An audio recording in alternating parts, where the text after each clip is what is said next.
Run. Assalamualaikum warahmatullahi wabarakatuh. Selamat datang di channel Amsa Mulia. Dan ibunya marah.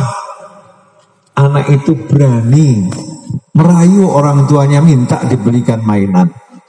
Berani merayu orang tuanya minta diberi uang. Berani merayu orang tuanya minta diberi sesuatu. Kenapa? Yakin orang tuanya baik, orang tuanya sayang. Dan akhirnya apa? Orang tuanya pun memaafkan anaknya. Orang tuanya pun membelikan mainan. Orang tuanya pun memberi apa yang diinginkan anak. Kenapa? Sebab cinta orang tua lebih besar daripada marahnya orang tua. Sabaqat rahmati ghadabi. Kata Allah Ta'ala, rasa sayangku selalu mengalahkan amarahku. Sayangnya Allah itu datang lebih cepat daripada marahnya Allah Subhanahu wa Ta'ala. Karena itulah jangan pernah takut untuk minta sama Allah Ta'ala. Jangan pernah takut untuk berharap kepada Allah Subhanahu wa Ta'ala. Dan jangan pernah melihat diri kita saat minta sama Allah Ta'ala. Nah, seringkali begini Pak Bu, saya mau ngasih contoh buat hadirin semuanya. Boleh? Boleh. Mau minta ampunan. Kadang setan bisiki, dosamu terlampau banyak dan terlampau sering. Jadi minta ampun tuh nggak ada manfaatnya. Saya nggak bicara tobat ya. Taubah sama minta ampun itu beda. Minta ampun itu istighfar. Astagfirullah, astagfirullah, minta ampun. Kadang setan bisiki, nggak manfaat istighfarmu. Kamu nggak bakal diampuni. Lawang kamunya seperti itu, dosanya terlalu banyak.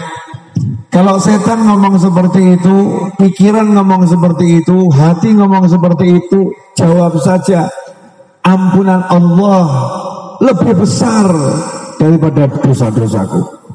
Rahmatnya Allah lebih kuandalkan daripada semua ibadah dan amalanku. Saya ini lagi ngemis sama Allah minta diampuni. Saya yakin Allah pasti akan mengampuni. Saya mau nanya kepada semuanya, butuh ampunan enggak? Butuh kebutuhan enggak?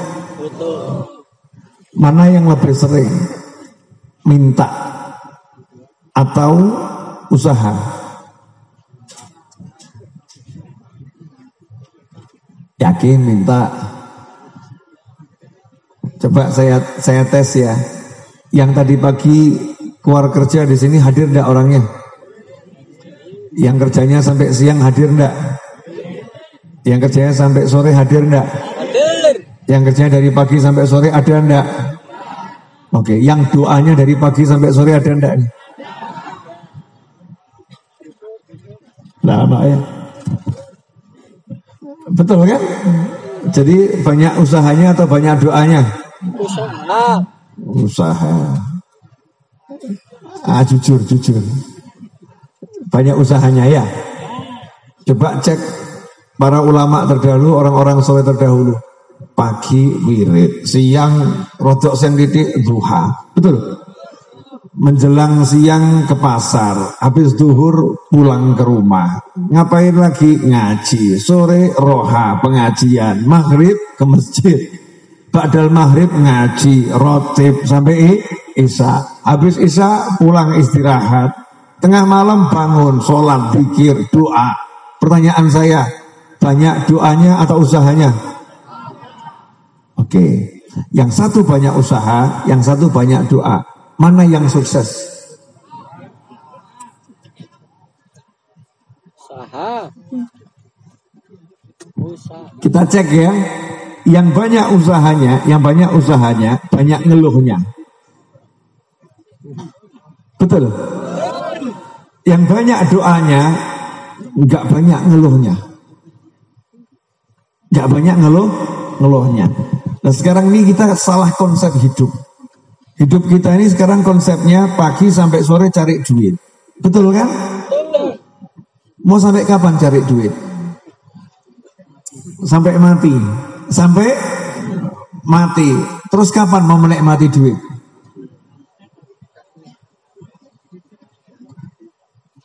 Sampai kapan cari uang? Sampai kapan cari harta? Lantas kapan engkau akan menikmati hartamu? Jika engkau cari harta dari pagi sampai maghrib, kemudian setelah maghrib engkau istirahat, kapan engkau akan menikmati hartamu? Dan kalau hidupmu hanya menikmati harta, lantas apa arti nikmat selain harta? Ada nikmat yang namanya keluarga, ada nikmat yang namanya saudara, ada nikmat yang namanya duduk diam tak berusaha melihat pemandangan sekitar, ada nikmat yang namanya mendengar, dan itu tak perlu modal kecuali telinga, bukan sound system yang hebat, bukan musik-musik yang indah, suara alam pun hiburan buat orang yang telinganya mau mendengarkan. Ada nikmat yang namanya mencium aroma-aroma yang betul-betul nikmat untuk dicium, menikmati aroma tumbuhan, menikmati aroma wewangian bunga-bunga, menikmati aroma-aroma yang nikmat untuk dinikmati. Kalau nikmat itu artinya harta, maka hidupmu akan habis mengejar harta. Tapi kalau nikmat artinya segala karunia Allah adalah nikmat, maka hidupmu tiap detik akan mengejar nikmat Allah Subhanahu wa ta'ala. Pilih yang mana? Dua-duanya. Cari harta, oke. Tapi kalau duitnya habis buat cari harta, oke atau goblok? Bodoh atau pinter? Jahil atau alim? Ya bahasa Indonesianya jahil, bodoh. Bahasa Jawanya bodoh, bodoh. Bahasa Jawa bodoh agak bodoh banget. Nah jadi jangan bilang Habib Novel kok bahasanya kasar. Dan memang bahasanya itu. Saya nggak ketemu bahasa yang bisa menjelaskan dengan pas untuk kalimat jahil murakkab seperti goblok, nggak ada ini. Saya umur ya Allah 60-70 tahun kok entek buat cari duit, kan ya ruginya luar biasa. Makanya dulu para habaib di Hadramut itu wanti-wanti anak-anaknya gitu, wanti-wanti cucuk-cucuknya ya. Udah tinggal di Hadramut sini. Memang makannya nggak apa namanya, nggak ganti-ganti, ya itu saja. Minumnya ya itu saja. Tapi hidupnya jannah. Gimana nggak surga? Lo makan tuh cukup, tetangganya bakar ikan asin, iya bakar ikan asin.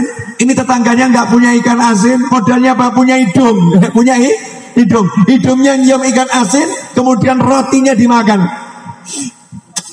Alhamdulillah. Ini kan namanya manusia luar biasa. Mau menikmati ikan asin, nggak tunggu punya ikan asin. Ento ambuni nikmat. Punya aromanya nikmat. Nah, ini bapak-bapak udah punya istri masih nggak nikmat, kan luar biasa. Iya, karena mencium aroma istri orang lain. Mencium aroma istri orang lain, jadi istrinya jadi nggak nikmat. Naudzubillah min dzalik. Karena melihat motor orang lain, motornya jadi nggak nikmat. Lihat mobil orang lain, mobilnya jadi nggak nikmat. Melihat yang miliknya orang lain, yang dimiliki jadinya nggak nikmat. Akhirnya hidupnya digunakan untuk mengejar miliknya orang lain, mengejar yang ada pada orang lain, gak pernah merasa cukup dengan yang dimiliki. Sehingga apa? Habis umurnya untuk mengejar yang tidak bisa dikejar. Apa yang kamu kejar? Bayanganmu sendiri. Bisa balapan melawan bayangan? Nah iso. Lari meninggalkan bayangan itu pekerjaan yang tidak bisa dikerjakan. Kecuali kalau malam tiba. Alias mati saudara-saudara. Mati ya gak usah bingung, hilang sendiri bayangannya ya. Peteng dedet bayangannya hilang. Maka yuk hidup kita sekarang dirubah. Rubah apa? Nyantai tapi dapat. Daripada kemerungsung tapi kelangan. Contoh, saya kesini tadi kemerungsung atau nyantai? Nyantai. Wong tadi saya live Instagram masih ceramah di Pujon ya. Bahkan di Pujon saya bilang, ya nanti kalau jatahnya ceramah ya ceramah. Kalau udah bubar ya alhamdulillah.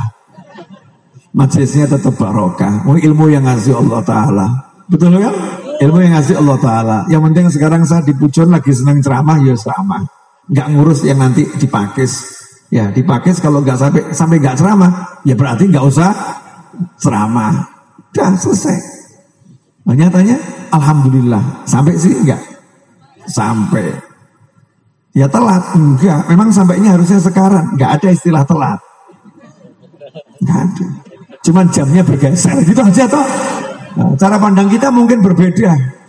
Habib telat? Enggak. Jamnya bergeser. Tanya sama malaikat. Kalau nggak percaya tanya, malaikat apa jamnya Habib Novel sampai pakai terlambat? Oh tidak, memang jamnya jam itu. Kamu yang nggak paham. Oh masuk. Mau Pak Eko atau Pak yang lain tetap masuk. Ojo kemerungsung, tenang, dinikmati. Bib, sampai jamaahnya udah bubar, nggak apa-apa. Allah nggak pernah bubar. Kamu kan berjuang itu bukan untuk jamaah, berjuang untuk Allah Subhanahu wa Ta'ala. Bib ke pasar, dagangan saya nggak laku, nggak apa-apa, tapi tetap laku sama Allah Ta'ala. Nggak ada manusia yang beli, tapi Allah sudah beli daganganmu. Kamu keluar niatnya sudah benar, kamu niatnya untuk jadi pedagang yang jujur. Kamu sudah berusaha menjual, manusia nggak membeli, Allah membeli daganganmu. Enak ya? Enak kalau hidup begitu itu enak. Diomeli bojo gak masalah. Cintamu ditolak istri, diterima yang maha kuasa. Enak atau gak enak? Enak. Istri boleh menolak cinta kita, tapi Allah menerima cinta kita. Kenapa? Mau kita nyayangi dengan sepenuh hati, berjuang cari nafkah dengan sepenuh hati, tapi itu tak pernah memuaskan sang istri. Jangan khawatir, sang ilahi akan menghadiahkan cintanya untukmu, wahai pria sejati. Tenang. Sama dengan istri juga begitu. Suami tak menghargai, suami tak menghargai, suami tak peduli, gak apa-apa. Ada Allah yang maha peduli, ada Allah yang maha menghargai. Jalankan tugasmu sebagai istri, jangan khawatir. Allah pasti akan memberi lebih dari yang engkau idamkan dan engkau cari dalam kehidupanmu selama ini. Ojo khawatir, tenang, stay cool, stay kalem. Kalem saja, urip kok, pisan terus mati ya. Lampu mati bisa didandani loh. Awakmu mati, awakku mati gak bisa didandani. Setiap selesai. Betul ya? Ini saya dapat undangan nih, undangan VIP. Jenengan tidak loh ya. Sorry bro. Ini undangan VIP. VIP fit. Jadi ada fit, ada yang gak fit. Paham loh? Fit di panggung, gak fit. Betul ya? Ya, pertanyaan saya, yang fit yang di panggung atau yang di bawah? Ya tanya sama Allah. Kadang-kadang yang di panggung tapi nggak kehitung. Kadang-kadang yang di pojok belosor tidur kehitung. Nah, ini kan cuma tulisannya manusia untuk penghormatan sesama manusia. Syariatnya kan begitu. Iya. Tapi di sisi Allah Subhanahu wa Ta'ala. Ya, kalau kamu udah dapat undangan VIP, Ustadz, saya ini Ustadz kampung. Saya berjuang di RC sudah 20 tahun misalnya. Kok nggak dapat undangan VIP? Ojo khawatir. Kenapa? Yang nilai VIP gak VIP bukan panitia, bukan khadimul majlis. VIP dan VIP itu urusannya Allah Subhanahu wa Ta'ala. Apalah artinya VIP buat khadimul majlis, gak VIP buat Allah Ta'ala. Paham enggak? Nah ini undangan hall kelima. Saya masih ingat almarhum Gus Wahid itu kan ya, malam Rioyo. Ini malam kelima. Pertanyaan saya simple sepele. Beliau sudah nggak ada atau sudah meninggal, betul ya? Coba lihat waktu hidupnya. Gus Rahim itu termasuk orang yang menikmati hidup atau nggak menikmati hidup? Menikmati hidup. Nyantai pol. Maksudnya nyantai pol itu gimana? Hall Solo berangkat, datang Hall Solo. Iya. Dapatnya tempat tidur kok di emperan masjid. Ya tidur di emperan masjid. Enggak kemudian pengumuman. Saya Kiai Haji Abdurrahim bin Ahmad Syadili. Saya adalah khadimul majlis Riyadhul Jannah. Jamaah saya 50.000 orang. Tolong beri saya tempat tidur VVIP. Lengkap dengan fasilitas penuh. Ya, AC dan pemanas. Ya, AC untuk ruangan, pemanas untuk mandi. Dan minum saya harus lengkap, ada kopi, ada teh, dan makanan dengan segala jenis makanan terenak di Solo. Kalau tidak, saya akan tinggalkan Solo. Gak ono. Tidur geletak, disenggol sama orang. Iya, nyantai aja. Berbagi tempat. Partner di dalam hotel berbintang yang tak ada batasnya. Baitullah kok mau kayak bintang biru. Tidur di masjid, istirahat. Masjid itu biasanya nggak boleh buat tidur, hanya hall boleh buat tidur. Kan kehormatannya luar biasa, betul kan ya? Gus Rahim paham, tinggal geletak, nyantai. Hadir di majelis, kok tempatnya penuh duduk di belakang, ya nyantai. Kenapa? Nggak lihat depan belakang, yang lihat Allah Ta'ala kok. Emang Allah bedakan depan belakang? Dalam riwayat disebutkan berapa banyak itu orang yang softnya di depan itu dapat ampunan gara-gara yang sholat paling belakang. Lu kadang wali ki ndelik ning nguri. Sing ning ngarep rumangsa wali padahal biasa-biasa. Yang di belakang itu asli yang ngakak. Ngakak itu salah, tapi karena yang di depan-depan ini kalau enggak ngurusi kan repot. Yang di belakang itu kan moga-moga kuat sing ning ngarep kan begitu. Loh iya, kalau enggak didoakan sama yang delik-delik ngono ki ya gletak semua. Habib Novel gak kuat. Iya, para panitia di sini enggak akan kuat. Ada dibagi tugasnya masing-masing. Nah, cara pandangnya orang-orang saleh itu begitu. Lihatnya Allah Ta'ala. Yang dilihat Gusti Allah, yang lihat Allah. Yang lihat Allah, ya, yang dilihat oleh beliau juga Allah. Jadi enak. Enaknya bagaimana? Apa-apa nggak ngurus manusia. Betul, menjalankan yang terbaik. Tapi nggak ngurus penilaian orang. Mau balas nggak balas. Mau seneng nggak seneng, mau benci nggak benci, mau mencaci nggak mencaci, mau memaki nggak memaki, menghargai nggak menghargai, nggak ngurus. Yang penting penghargaan dari Allah Subhanahu wa Ta'ala. Iya, jelas semuanya. Apanya? Ya itu tadi mulai pinter sekarang. Pinter itu ngeles tingkat tinggi. Apanya? Yaitu tadi. Ya itu tadi itu apa? Ya itu tadi.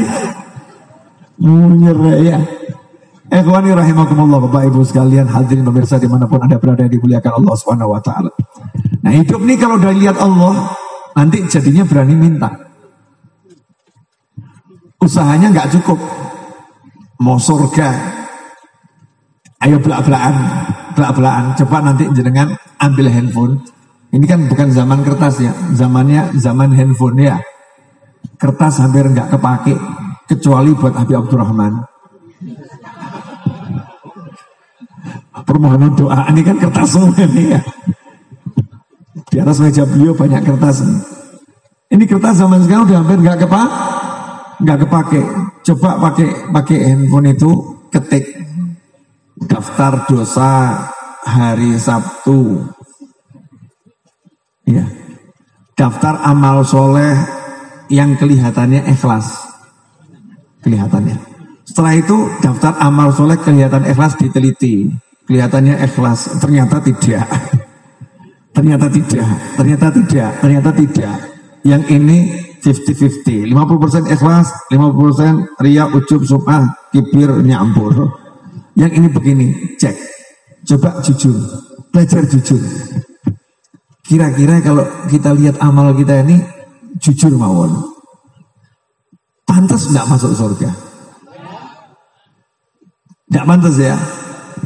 Yang sepele aja masalah makan. Syarat penghuni surga itu makanannya halal. Kalau makanannya nggak halal, nggak bisa masuk surga. Kenapa nggak bisa masuk surga? Karena kalau makan haram, otomatis. Jadi tubuh ini sesuai bahan bakar. Kalau bahan bakarnya halal, tubuhnya taat. Kalau bahan bakarnya haram, tubuhnya maksiat. Habib, tubuh saya maksiat. Ya berarti bahan bakarmu haram. Habib, tubuh saya taat. Nanti dulu.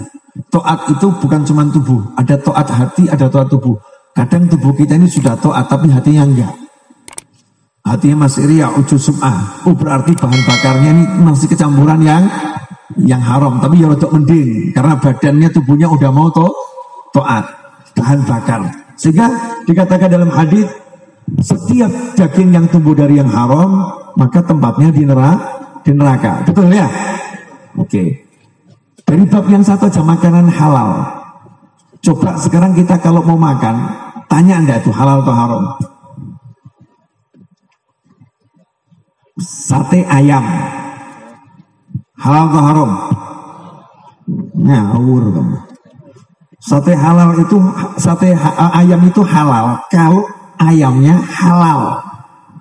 Kalau ayamnya haram, namanya sate ayam halal atau haram? Haram. Nah, kamu pernah nggak nanya sama yang jualan, Pak, sate halal apa haram? Sejak geger. Mau makan, nggak mau makan jangan banyak cincong. Jawab, menurut Lembaga Perlindungan Konsumen berhak mengerti apa yang dia makan. Sebagai konsumen hidup di negara yang berdaulat dan berhukum, maka saya menanyakan hak saya. Ini ayam matinya terhormat atau tercela?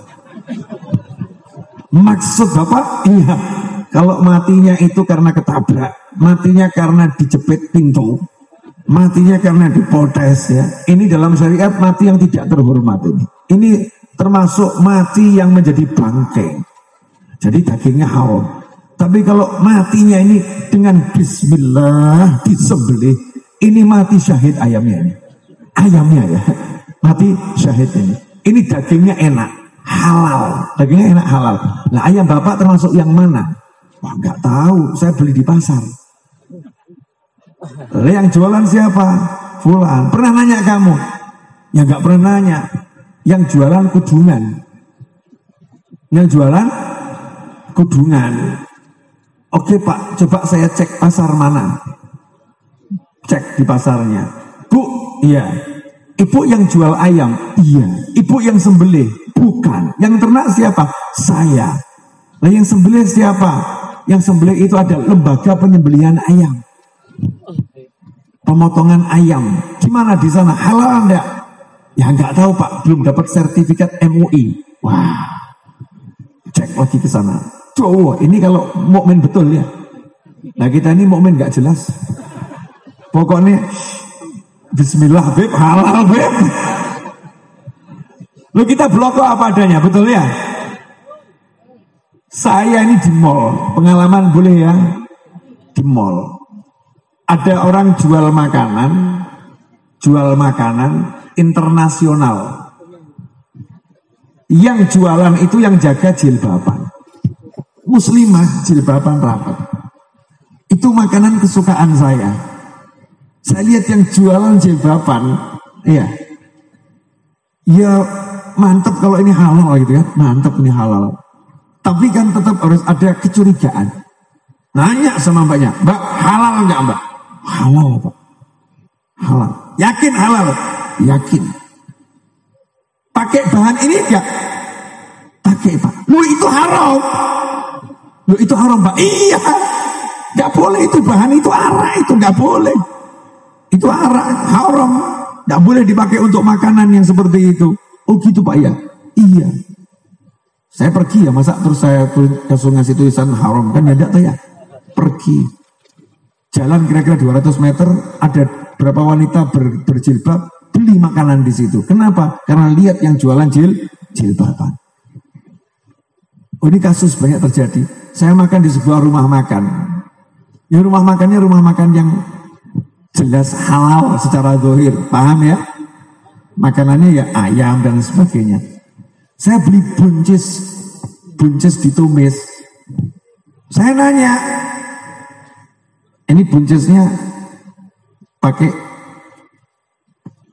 zat itu enggak? Saya mau nyebut enggak enak ya. Nanti dikira ditelidiki ini dia di mana, kan akhirnya jadi pencemaran nama baik. Ya, nanti mateni rezekinya orang katanya begitu. Nah, ini saya cuma ngasih contoh global saja ya. Makanya kalau makan nanya nanti. Kadang-kadang yang keliling-keliling itu juga nggak paham tuh. Kadang tuh ya nggak paham bahan makanan dulu. Kadang mungkin kita beli juga nggak paham. Di rumah beli bumbu masakan, ternyata itu arak.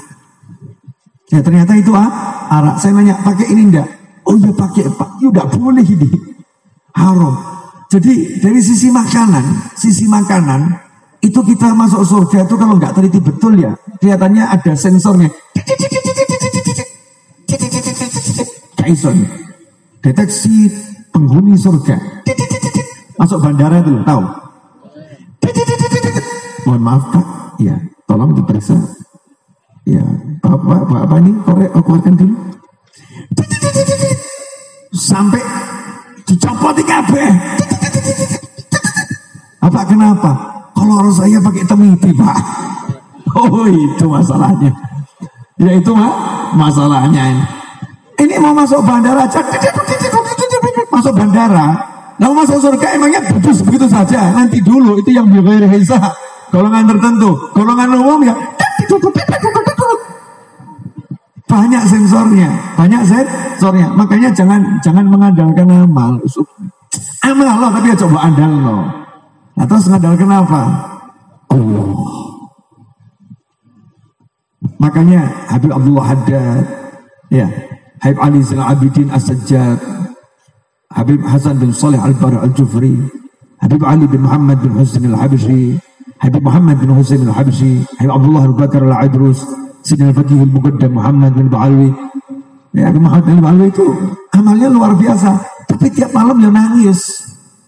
Tiap hari doa minta Allahumma ya Allah ampuni saya. Orang yang gumun nggak punya dosa gitu aja kok. Wah malahnya akeh. Kok masih sama Allah begitu? Ya memang nggak pernah ngandalkan amal. Yang diandalkan Allahnya ngemes sama Allah Taala. Lah kita nih yuk ngandalkan Allah yuk gitu. Ya tapi karena level kita nih ya level nggak jelas. Maka kita pakai paket hemat. Boleh saya ajarkan paket hemat? Panidiro. Boleh enggak? Boleh. Saya ajarkan paket hemat, mengandalkan Allah dengan paket hemat. Maksudnya gak angel-angel gitu, gampang.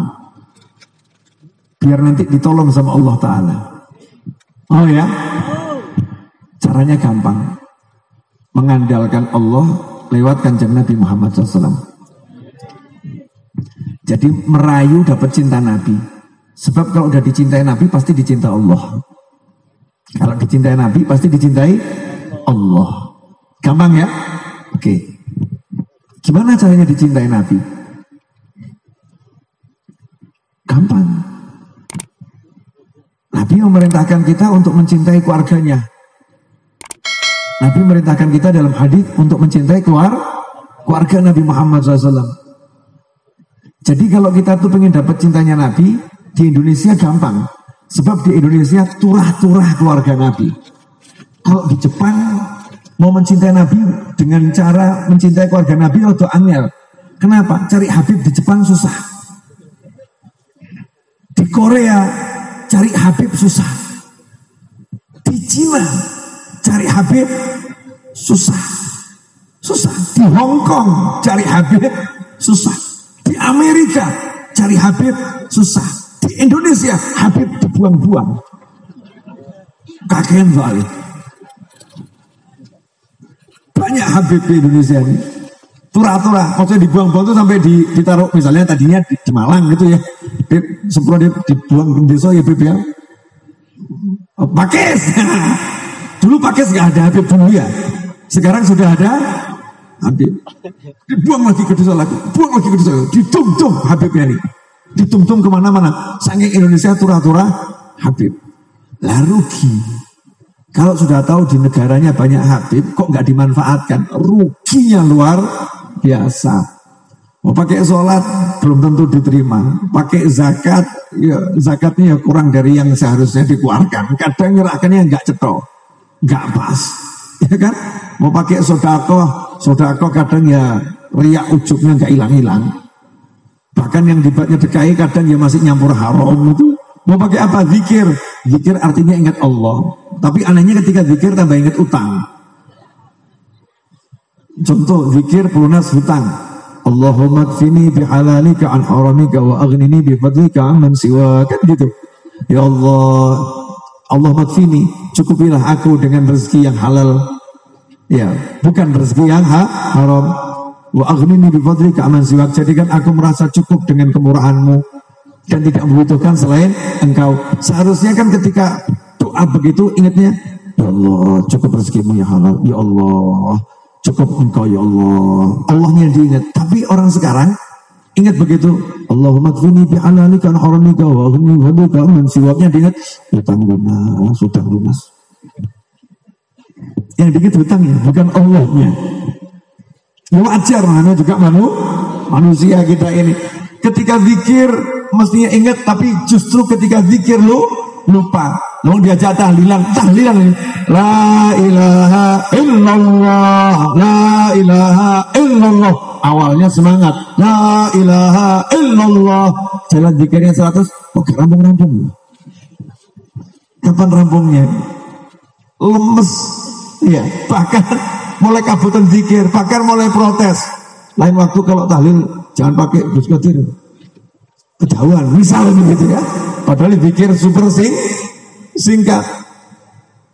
Jangan pakai yang Habib ini, doan. Enak Habib novel kalau tahlil singkat. Ya cukup la ilaha illallah. Terus doanya, ya Allah semua zikir kami dari pagi sampai sore terima dan sampaikan. Ringkas loh ya. Dari pagi sampai sore. Kenapa? Malas Habibnya. Ini jamaahnya juga malas. Jadi ketemu sama ustadz yang malas, klop. Cocok gitu kan? Cocok. Tapi yang ahli mujahadah ketemu sama ustadz model begini, oh boy, tahlil gak niat. Tahlil gak niat. Zikir gak niat. Kalau dicek awal kita mana yang kita bisa andalkan? Down. Ya kan down. Di Indonesia punya Habib, putu Nabi. Ya Allah, ada putu Nabi. Ya sih kita cekel. Selesai. Masya Allah, 1 cucu Nabi dipegang. Silaturahim. Mau kemana? Pamit sama istri. Silaturahim sama Kanjeng Nabi Muhammad SAW. Ngawur kamu. Silaturahim sama Kanjeng Nabi, ini kamu stres? Enggak stres.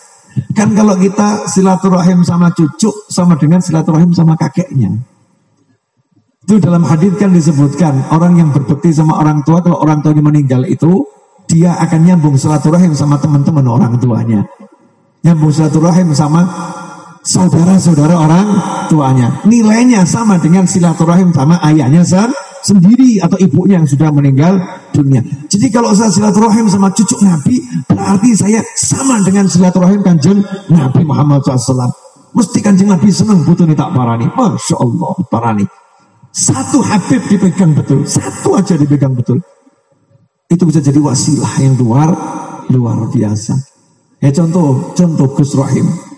Megang 1 Habib dok, Habib Rahman. Yang lain nggak dipegang.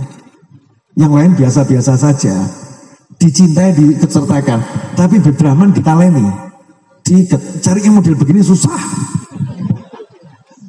Susah. Ini Habib ditekuk, ditendang, dijak. Tetap Habib ini. Beliau ini susah. Gus Rahim menemukan beliau dan beliau menemukan Gus Rahim. Klop. Jalan bareng. Ya, Allahyarhamuh, dia jalan bareng nih. Dipegang. Barokah. Jadi kalau sampai majlis ini dilihat sama Kanjeng Nabi Muhammad SAW, jangan dikira karena apa-apa. Ya diantaranya karena ada banyak cucu Nabi di sini. Ya, banyak cucu Nabi di sini. 1 aja cukup, apalagi turah di Riyadhul Jannah Habibnya banyak. Loh, tapi Habibnya enggak sealim yang lain. Habibnya enggak sealim Gusnya atau kiainya. Loh, saya tak ada nih, tak warai ya. Misal anakku gak sekolah, nilai rapot 5. Saya, ini bukan saya Habib ya, saya konglomerat.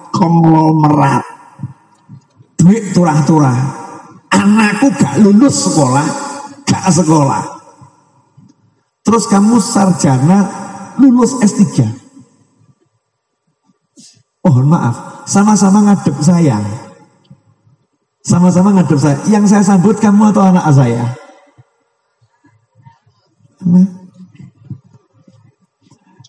Masuk yang dihormati sama karyawan itu anak saya atau kamu? Heran nih sarjana S3. Bodoh, goblok, gak sekolah. Kok semua hormat, kenapa? Jok ngawur awakmu. Bapak sing duwe perusahaan iki. Paham? Swarga niku sing duwe Kanjeng Nabi Muhammad SAW.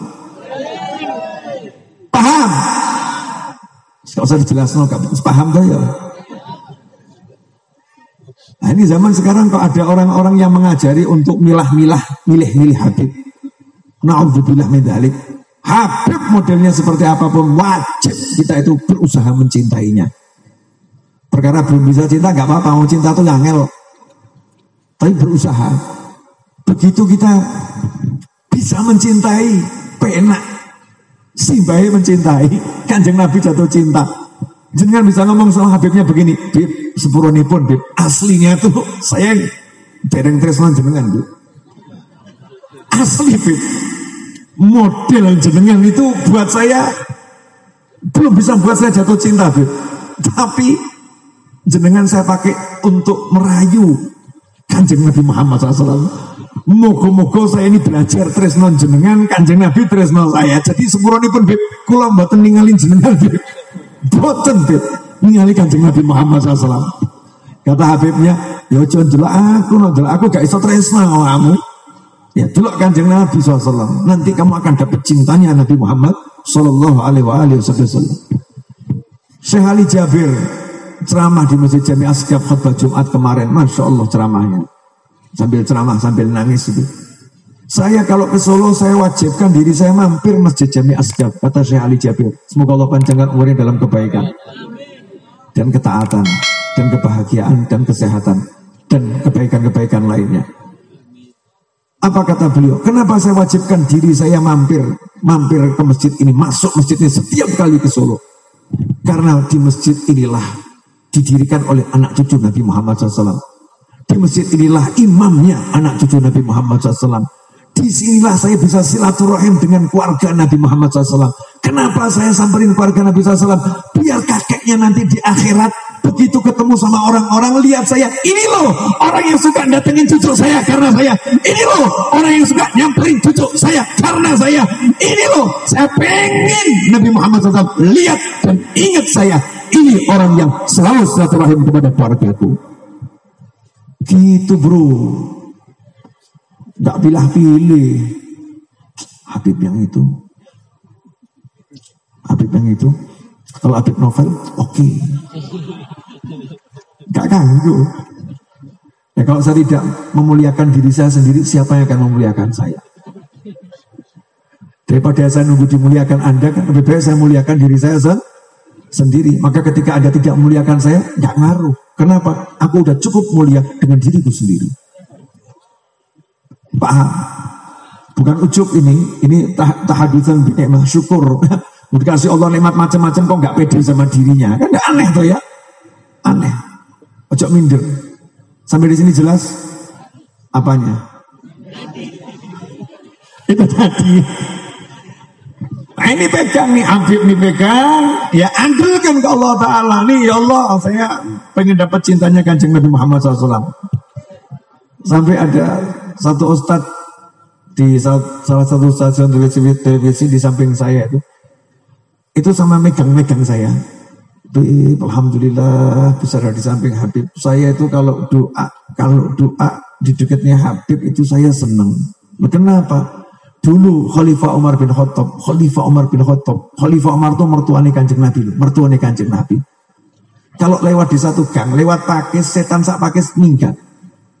Betul. Lazalaka syaitanu fajjan akhar. Setan pilih kampung lain. Ada Umar lewat, ayo mengungsi dulu. Disterilkan tuh, kosong, nggak ada setan di wilayah itu. Luar biasa. Minggir, dan yang mensterilkan bukan malaikat. Setan kompak ngasih tahu setan yang lain. Umar lewat, sterilkan. Luar biasa ya. Lazalaka Umaru fajjan, lazalaka syaitanu fajjan akhar. Beliau yang seperti itu setelah wafatnya Nabi Muhammad SAW, Madinah paceklik. Suatu ketika Madinah paceklik, nggak hujan sekian lama, panas. Jadi banyak hewan-hewan yang mati, tanaman yang mati. Masyarakat minta agar diselenggarakan sholat istisqa dan doa. Sayyidina Umar bin Khattab kemudian berdoa, selesai sholat itu mendatangi pamannya Nabi Muhammad SAW. Masih hidup pamannya Nabi, didatangi. Kemudian berkata, ya Allah, dahulu semasa Nabimu masih hidup, kami bertawasul kepada Nabimu. Sekarang ada paman Nabimu, maka kami bertawasul kepada paman Nabimu. Turunkan hujan untuk kami. Udan langsung turun hujan. Nah, ulama Ahlus Sunnah wal Jamaah memahami hadits ini dengan pemahaman yang indah. Apa itu? Sayyidina Umar itu doanya kabul. Tapi kenapa beliau kok enggak berdoa dengan karomahnya sendiri, dengan pangkatnya sendiri? Tapi kenapa berdoa kok menggunakan Sayyidina Abbas? Jawabannya sederhana, karena beliau bertawasul dengan kerabatnya Nabi Muhammad SAW. Karena beliau mengutamakan keluarganya Rasulullah. Kenapa diutamakan? Keluarganya Rasulullah itu jadi mulia karena Rasulullah, bukan karena amalnya, bukan karena ilmunya, tapi karena nyantel nyambung dengan Nabi Muhammad SAW. Nah, kalau sekelas Khalifah Umar bin Khattab saja masih cari keluarga Nabi untuk terkabulnya doa, masa kita di Indonesia turah-turah Habib nggak mau nyambung doa lewat para habaib? Paham maksudnya enggak? Kenapa Habib Novel ceramah begini? Sudah langka orang yang menceramahkan seperti ini.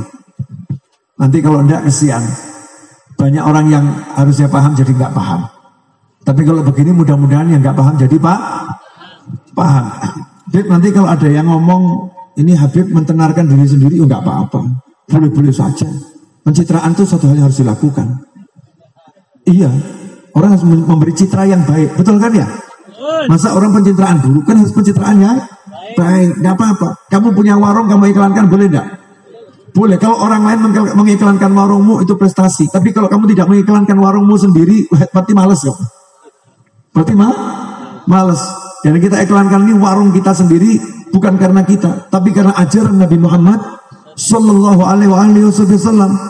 Jangan sampai ajaran Rasul ini hilang. Jangan sampai ajaran Rasul ini hilang. Nah, makanya yuk sekarang ini kita kembali untuk wuri-wuri habaib. Dijaga kalau ada Habib di kampungnya, disayangi, dicintai. Ya, walaupun bentuknya nggak cetol seperti saya ini. Saya ini kan bentuk nggak jelas. Kadang pakai celana panjang, ya. Kadang ya pakai topi, nggak jelas. Tapi kalau Habib Rahman kan bentuknya jelas. Beliau kan sarungan terus itu kan ya, sarungan, seger, necis, ya. Ini saya belum kelihatan jubah merahnya belum dipakai. Kalau udah pakai jubah merahnya itu, masya Allah, wah mudah-mudahan istrinya bahagia mendengar ceramah saya. Ini dalam rangka saya merayu kakeknya, biar Kanjeng Nabi senang, masya Allah, putuku dilem-lem gitu kan senang Kanjeng Nabi. Iya, emangnya yang butuh ngerayu Nabi cuman kamu, aku juga butuh, paham kok? Wah, ini berlaku untuk seluruh umat Nabi Muhammad Sallallahu Alaihi Wasallam. Tapi olehmu cari menghormati Habib, ojo kebablasan. Kebablasan bagaimana? Begitu ketemu Habib ditepuk, Habib, mati Habib. Masya Allah, ini beliau nih Habib kademen di pojok ditepuk orang 20, delosor nanti. Cukup Habib. Kan begitu. Terus kalau salaman, ya cinta sih cinta, sayang cari syafaatnya Rasul, cari syafaat Rasul. Tapi aja mbok berakor.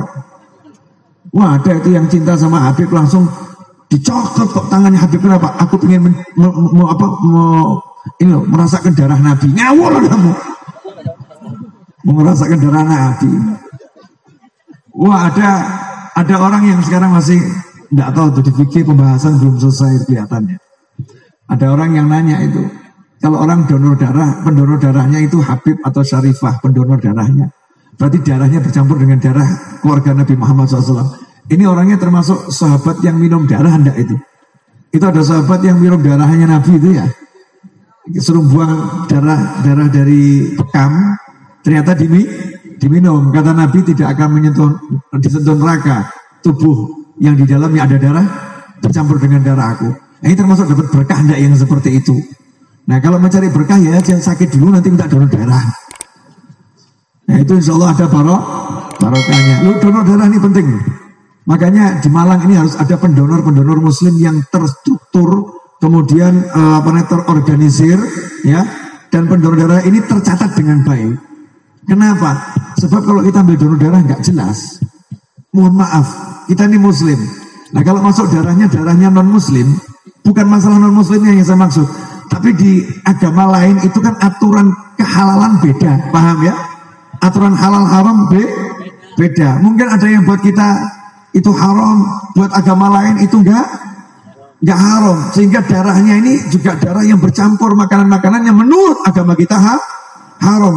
Nah nanti akhirnya bercampur tubuh kita dengan darah yang mengandung sesuatu yang haram. Akhirnya apa? Jadi susah ibadahnya. Jadi ya wallahu a'lam. Makanya cari pendonor darah yang muslim dikumpulkan. Dan luar biasa itu kalau pendonor darahnya santri-santri, oh masya Allah, santri Semalang siap jadi pendonor darah untuk muslim-muslim yang sakit. Itu perlu diperhatikan. Kadang nggak diperhatikan, kadang nggak ngurusi, yang diurusi ngajinya, tok prakteknya enggak. Ini kan praktek amal terakhir. Ikhwani rahimakumullah dimanapun Anda berada. Karena saya sudah bicara lebih dari 30 menit. Sekarang ini jam berapa Gus? Yang dekatnya baru jam 12:30. Biasanya Gus Rohim ngajak sampai subuh. Iya itu Gus Rohim, Habib Novel lain. Gus Rohim itu kalau saya dengarkan ceramahnya, rekamannya coba dicek rekamannya ya. Ini dihitung qiyamul lail karena kita sedang qiyamul lail. Insyaallah sampai subuh siap. Jamaah RJ dulu kan begitu kan ya. Kalau sekarang adem bin. Lanjut. Coba di setel tuh ceramahnya Gus Rohim kalau udah ceramahnya yang datang saya. Sebab kalau saya biasa datangnya akhir, iya.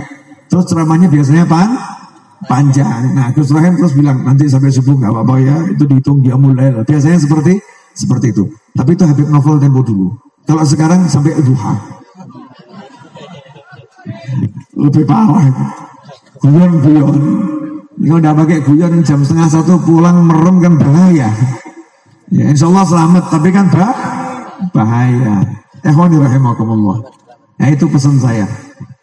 Kalau ada Habib dimanapun berada, sayangi, cintai. Jangan sampai lidah kita, tangan kita menjadi alat untuk menjelek-jelekan anak cucu Nabi Muhammad Sallallahu Alaihi Wasallam. Kalau tidak bisa mencintai, gunakan ilmunya Kanjeng Nabi SAW yang lain. Apa itu? Man kana yu'minu billahi wal yawmil akhir falyaqul khairan aw liyasmut. Kalau nggak bisa muji-muji, jangan mencaci. Kalau nggak bisa menyenangkan, jangan menyakiti. Kalau nggak bisa memuliakan, jangan menghina. Gampang sebetulnya ya. Nah itu berlaku untuk semuanya sebetulnya. Untuk Habib maupun untuk kiai, untuk Gus, untuk santri, untuk umat Islam. Berlaku secara umum. Tapi malam ini saya khususkan untuk para habaib. Kenapa seperti itu? Ya, karena kelihatannya ada masyarakat yang semangatnya kepada Habib mulai kendor. Semangatnya pada Habib mulai luntur. Semangatnya sudah nggak cari kiai lagi juga. Semangatnya sama kiai mulai luntur. Semangatnya kemana? Golek duit. Cari duit. Kurang cari barokah.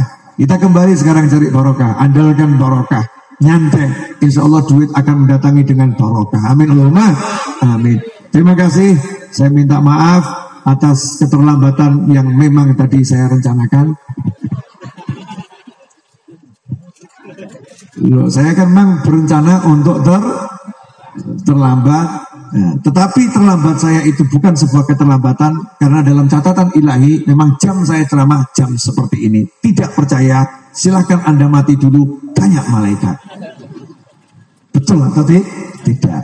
Daripada Anda mati dulu lebih baik percaya. Tidak ada ruginya mempercayai ilmu, karena ilmu. Habib Abdurrahman, ya, Gus Rafiq dan semuanya, jazakumullah khairan, insyaallah barakah. Saya mengundang Anda semua untuk datang ke Majelis Ar-Raudhah tiap Jumat malam Sabtu di Solo. Karena sekarang Solo Malang itu kurang lebih hanya 3 jam. Saya dari Solo ke Surabaya alhamdulillah 1 jam setengah. Iya, 1 jam setengah. Dari Surabaya sampai Malang itu kalau nggak macet di keluar tol, ya hanya 1 jam. Anggap dengan macetnya 1 jam setengah. Nah, kecepatan jangan ditanya, yang penting angkanya 3 jam. Kecepatan tidak boleh dibocorkan, karena kalau dibocorkan bisa kena pasal. Karena di tol ada aturan-aturan kecepatan tertentu. Ya, 3 jam. Ya lama-lama kan 4 jam, 5 jam, betul kan? Ya sesekali hari Jumat gitu, habis Jumatan, bawa mobil datang ke Solo, hadir Majelis Ar-Raudhah. Jangan khawatir kok, nanti di sana disediakan makan. Iya, kalau nggak keduman berarti bukan rezeki, gitu aja kok, repot. Tidur jangan khawatir, Hotel Ar-Raudhah siap menjamu Anda semua. Apa itu? Musola yang gedenya Masya Allah, 2 lantai, siap menjamu. Selesai majelis istirahat, habis subuh balik ke Malang ya. Iya weekend namanya juga Jumat kan istirahat. Sabtu pulang, malam Minggu ngaji lagi di RJ, asyik, ya kan? Nah hari Ahadnya istirahat, Senin kembali bekerja. Tapi ojo ngoyo, nyantai saja. Ke pasar berangkat jam 10. Berangkatnya ke pasar jam 10, tapi produksinya dari mulai habis subuh. Iya kan begitu. Habis subuh mulai kumpul keluarga, jam 10 berangkat ke pasar. Kalau rezekinya ya tetap rezeki. Tahu-tahu nanti mati bahagia. Alhamdulillah aku mati gak kesel golek duit. Ya. Matinya rajin ibadah. Jelas semuanya? Jazakumullah khairan. Waktu saya kembalikan kepada Khadibul Majlis. Saya minta maaf. Habis ini saya Habib Rosoh mau langsung jalan ya. Karena saya sopir. Ini sopirnya kalau udah mulai ngantuk nanti kesian penumpangnya. Kenapa? Parkir di pinggir jalan. Jadi lebih baik saya tak nyopir semaksimal mungkin dulu. Jadi minta maaf, tangannya mau dibuat nyopir, tidak salaman, tidak apa-apa ya. Ya, pakai hati salamannya. Ingat-ingat, RC punya Habib Rahman, dijaga baik-baik. Jangan cari Indonesia yang seperti ini, saya belum ketemu. Dan saya belum ketemu. Masya Allah, Masya Allah. Ya, masuk semuanya. Kalau dilihat-lihat kok tambah ganteng, saya rotok curiga ini. Alhamdulillah. Wassalamualaikum warahmatullahi wabarakatuh. Hadiah paling mahal dari Habib Rahman adalah permen jahe.